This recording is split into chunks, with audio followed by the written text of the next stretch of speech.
గతంలో మనం చూసాం, ఇది విమర్శ కాదు. ఆనాడు 10 సంవత్సరాలు పరిపాలించిన ప్రభుత్వం ఇదిగో మిషన్ భగీరథ ద్వారా మీకు అద్భుతమైన నీళ్ళు ఇస్తున్నామని చెప్పి ఆ ప్రభుత్వం మారి ఇందిరమ్మ రాజ్యం వచ్చిన తర్వాత గ్రామీణ ప్రాంతాల్లో సర్వే చేయించితే మీ ఇళ్ళకి ఎంతమంది ఇళ్ళకి మంచినీరు వస్తున్నాయని సర్వే చేయించితే సుమారు 53% ఇళ్ళకి మంచినీరు రావటం లేదనేది మొన్న సర్వేలో తేలింది.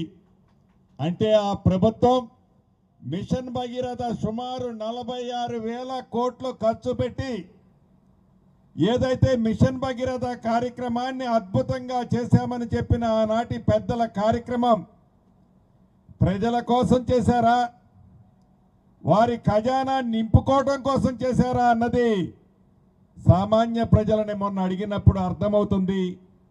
దాన్ని ఆర్భాటాలకో గొప్పలు చెప్పుకోకుండా నిజాన్ని ప్రజలకు తెలియచేసి ఏ గ్రామాల్లో అయితే, ఏ పట్టణాల్లో అయితే, ఏ నియోజకవర్గాల్లోనైతే మంచినీరు ఇప్పటికీ ఇవ్వలేకపోతున్నామో అటువంటి గ్రామాలకి తప్పకుండా మంచినీరు ఇవ్వాలన్నదే ఈ ప్రభుత్వం యొక్క చిత్తశుద్ధి.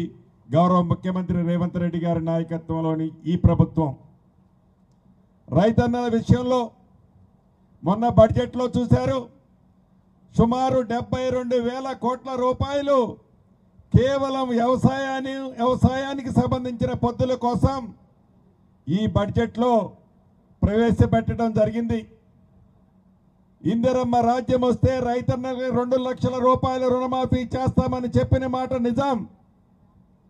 దాంట్లో భాగంగా కేవలం 27 రోజుల్లో 18,000 కోట్లు 23 లక్షల మంది రైతన్నలకి ఇచ్చిన ప్రభుత్వం కూడా ఇందిరమ్మ రాజ్యంలో మీ ప్రభుత్వం, గౌరవ ముఖ్యమంత్రి రేవంత్ రెడ్డి గారి నాయకత్వంలోని ప్రభుత్వం.